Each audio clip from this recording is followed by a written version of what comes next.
gas and ground. Folks, guys, I am on the way to a brand new customer. I believe this is an AC tune-up. I think this is a landlord. He called and said that he got a tenant that's either getting ready to move in or they just moved in, and they have the AC unit on the roof. He just wanted to make sure that everything is working. He said that the tenant that moved out said that the AC was working. He just wants to get the AC checked out to make sure that everything is rocking and rolling. Guys, I am almost there right now. Let's go take a look. I'll see y'all when I get inside. All right, guys. We got a 20-degree split here, which is good. Also, we flush the drains.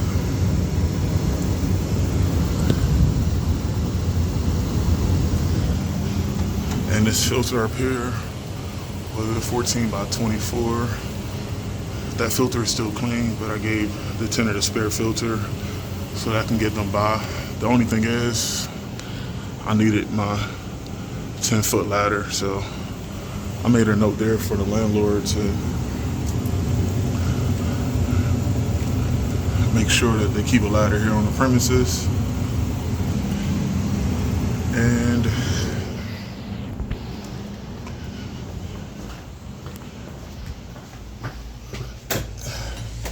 I want to show you guys something here.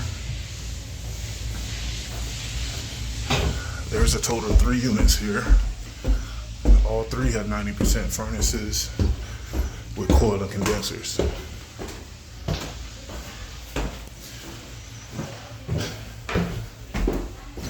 And the location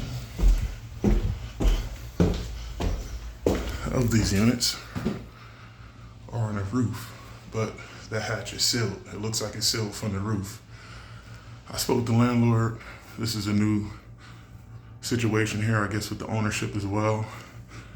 They're going to try to remedy that situation. I don't know. I can't get on the roof to see how it's sealed, but I told the landlord I don't want to try to force open that hatch, and now you crack something else, and now they got a bigger problem with water leaks. So they're going to remedy that situation.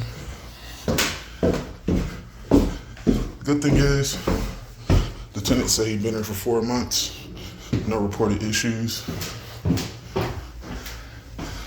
But it sucks not being able to get to the condenser, because we definitely want to check our check our contactor, but most importantly, we got a 20-degree split. So that tells us that at least we know our refrigerant levels are okay. And the second most important thing is that the filter is clean.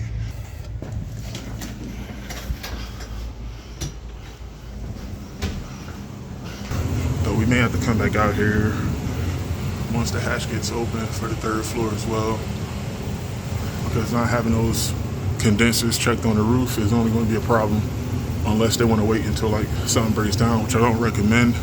You always want to make sure that the outdoor units, similar to the filter in here, you always want to make sure that the condenser gets checked out internally to make sure that nothing's building up. You don't have any nesting or nothing like that inside the unit. But these are good numbers, and guys, the fact is we only have about a month left of AC season before the weather starts to break.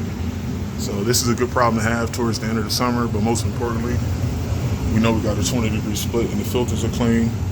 I mean, there is a way they can probably put a mechanical hatch, or like I said, I've never seen that, having a hatch and it doesn't have having an opening but not having a hatch on there. I'm pretty sure it's probably sealed from the roof, but I mean, the fact is now we know what we're up against.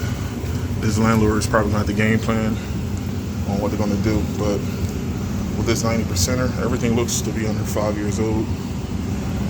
What's the model number on this EVAP coil here? 19. 6 years old, that's not bad. Everything looks to be spick and span. And that's old reliable there, the good sprinkler. Yeah, everything looks to be spick and span. And you also have a float switch here. Now we're on the 2nd floor here, but guys, anytime you have a coil or an air handler above the living space, you always want to make sure that you have a float switch in the event of drains backing up or AC units freezing up or even blow motor failure. in the summertime for the AC. Anything that happens that will cause water to accumulate and back up inside this pan to avoid water from going downstairs or damaging the existing dwelling, you always want to have a safety switch or a float switch to turn the unit off before this becomes a major issue with water damage. So I have a float switch here. I'm a fan of the secondary float switches. A secondary float switch will turn the unit off before the float switch for the pan, for the drain pan for the furnace. It's better to have both, but if I had to choose one or the other, I'd rather go with the secondary float switch on the evap cool drain pan. So that's a more proactive measure there before the whole pan underneath the furnace fills up.